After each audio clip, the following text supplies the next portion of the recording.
Hello दोस्तों, अगर आपके पास स्पोर्ट कोटा है और रेलवे में जॉब करने का सपना है तो ये वीडियो आपके लिए।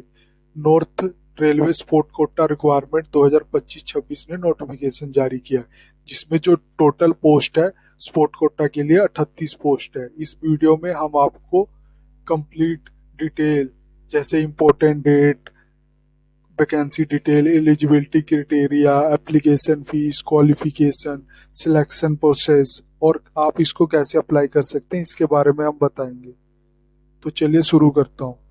North railway sport Kota requirement 2025-26, जिसमें जो टोटल वैकेंसी है वो 38 वैकेंसी है और 16 स्पोर्ट डिसिप्लिन है। जो इम्पोर्टेंट डेट की मैं बात करूं, जो एप्लीकेशन स्टार्ट हो रही है 8 दिसंबर से है और लास्ट डेट इसकी अप्लाई है 7 जनवरी 2026 तक है। और एक्सेप्टेड ट्रायल डेट होगा वो फरवरी में हो सकता है। कंप्लीट वैकेंसी डिटेल की मैं बात करूं, जो टोटल पोस्ट 38 पोस्ट है, इसमें हॉकी जैसे goal keeper, forward, midfielder division आप देख सकते हैं, फिरोजपुर, दिल्ली, मुरादाबाद, यूएमबी, अंबाला में जो टोटल वैकेंसी है वो 5 है। इसी तरह आप बैडमिंटन में देख सकते हैं 8 वैकेंसी है, क्रिकेट में देख सकते हैं 4 वैकेंसी है, फुटबॉल में भी 3 वैकेंसी है और एथलीट में भी 3 वैकेंसी है मैन के लिए, और एथलीट वुमेन्स के लिए 2 वैकेंसी है। कबड्डी के भी देख सकते हैं आप 2 वैकेंसी है और खो खो मैन के लिए भी 2 है और बास्केटबॉल मैन के लिए भी 2 है। अदर स्पोर्ट्स जैसे टेबल टेनिस, चेस, स्विमिंग इत्यादि के लिए भी 7 वैकेंसी है। एलिजिबिलिटी क्राइटेरिया की मैं बात करूं तो एज होगी वो 18 से 25 ईयर्स के बीच में होनी चाहिए और इसमें नो एज रिलैक्सेशन, यानी upper and lower limit are strict है, कोई एज एज रिलैक्सेशन नहीं है। Only 10th standard certificate accept as a DAV, जो 10वीं का मार्कशीट होगा वही आपका डीओबी सर्टिफिकेट पूर्व एक्सेप्ट किया जाएगा। एजुकेशन क्वालिफिकेशन की बात करूँ तो मिनिमम 10th पास होना चाहिए और हायर क्वालिफिकेशन होनी चाहिए 12th, और graduation should also be uploaded. Certificate must be from recognise board, यानी रिकॉग्नाइज बोर्ड के द्वारा ही सर्टिफिकेट होना चाहिए। स्पोर्ट क्वालिफिकेशन की बात करूं तो अचीवमेंट होनी चाहिए, जो मस्ट बी बिटवीन होना चाहिए 1 तारीख चौथे महीने 2023 to date of notification.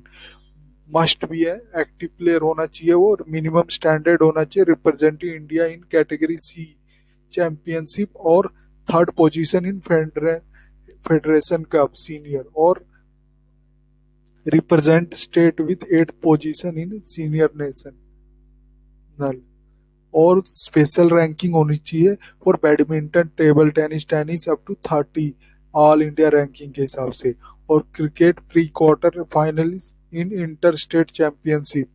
Chess होनी चाहिए वो 2300 प्लस एफडीआई रेटिंग होनी चाहिए। एप्लीकेशन फीस डिटेल की मैं बात करूं तो जनरल कैटेगरी के लिए 500 है, SC ST वुमेन और माइनॉरिटी ईबीसी के लिए 250 रुपये है। ये आपको जो जर्नल का है वो 400 रिफंड हो जाएगा आफ्टर ट्रायल अपीयरेंस के बाद, और वैसे ही और SC ST women minority EBC वालों का फुल रिफंड हो जाएगा आफ्टर ट्रायल अपीयरेंस के बाद। नोट सेपरेट एप्लीकेशन, जब आप मल्टीपल एप्लीकेशन जब सबमिट करेंगे तो fees required for each sport discipline के लिए होना चाहिए, यानी जो जो भी आप जिस भी स्पोर्ट्स के लिए अप्लाई करोगे उन सब के लिए अलग अलग फीस लगेगी। सिलेक्शन प्रोसेस की बात करूँ तो डॉक्यूमेंट वेरिफिकेशन होगा और रीजनल डॉक्यूमेंट रिक्वायर्ड होगा, फिर डीओबी एजुकेशन और स्पोर्ट्स सर्टिफिकेट होगा, फिर वैलिड फोटो आईडी मैंडेटरी है। गेम स्किल फिजिकल ट्रायल की मैं बात करूँ जो 40 मार्क्स का होगा, गेम स्किल असाइनमेंट होगा, फिजिकल फिटनेस टेस्ट होगा, minimum 25 marks for qualify as a fit, जो 40 मार्क्स से आपको 25 मार्क्स लाना होगा तभी आप क्वालिफाई कर सकेंगे। यो टेस्ट होगा लेवल 17 मैन के लिए और लेवल 15 वुमेन्स के लिए। असाइनमेंट होगी वो 60 मार्क्स का हो, स्पोर्ट अचीवमेंट होगा 50 मार्क्स का, एजुकेशन एंड इंटेलिजेंस होगा 10 मार्क्स का। फाइनल मेरिट बनेगी मिनिमम 60 मार्क्स टोटल है टू क्वालिफाई के लिए होना चाहिए, मिनिमम होगा जो 60 मार्क्स होगा। मेरिट बेस्ड सिलेक्शन होगा और younger candidate prefer in tie. और क्रिटिकल पॉइंट टू रिमेंबर रखना, no TA DA provide for trial, arrange your own travel and stay. Bring your own playing kit, जो भी आप खेलते हो उसका प्लेइंग किट आप अपने आप लाओगे। इस तरह स्पोर्ट्स कोटा वाले आपको प्रोवाइड नहीं करेंगे। बी रेडी टू स्टे, यानी वहाँ 4 से 5 दिन का दिन लग सकता है। During selection no change in trial date, trial date जो एक बार अनाउंस हो जाएगी उसमें कोई चेंजिंग नहीं होगा।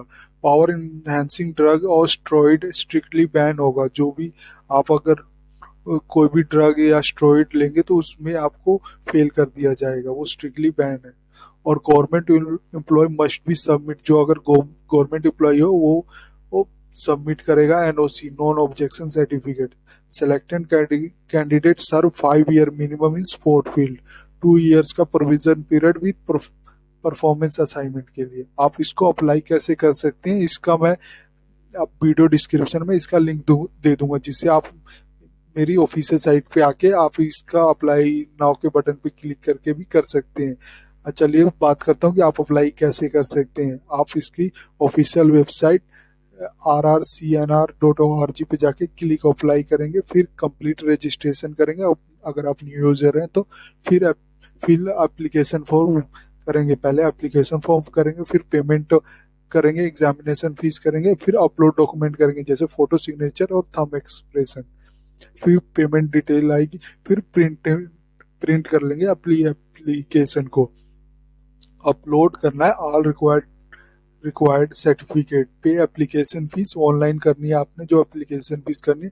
सबमिट और ट्रेक प्रिंट आउट फॉर आगे के रेफरेंस के लिए। इससे आपको आसानी होगी अगर आपने प्रिंट आउट तभी निकाल लिया तो।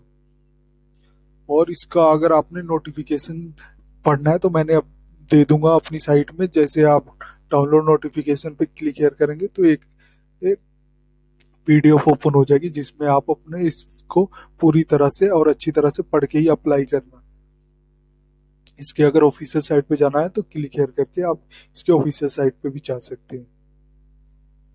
और अप्लाई करना है तो अप्लाई के क्लिक करके आप एप्लीकेशन भी अपना सबमिट कर सकते हैं। तो ये थी वीडियो रेलवे रिक्वायरमेंट 2025-26 की स्पोर्ट्स कोटा के लिए। अगर आपको ये वीडियो अच्छी लगे तो please like and subscribe my channel. धन्यवाद।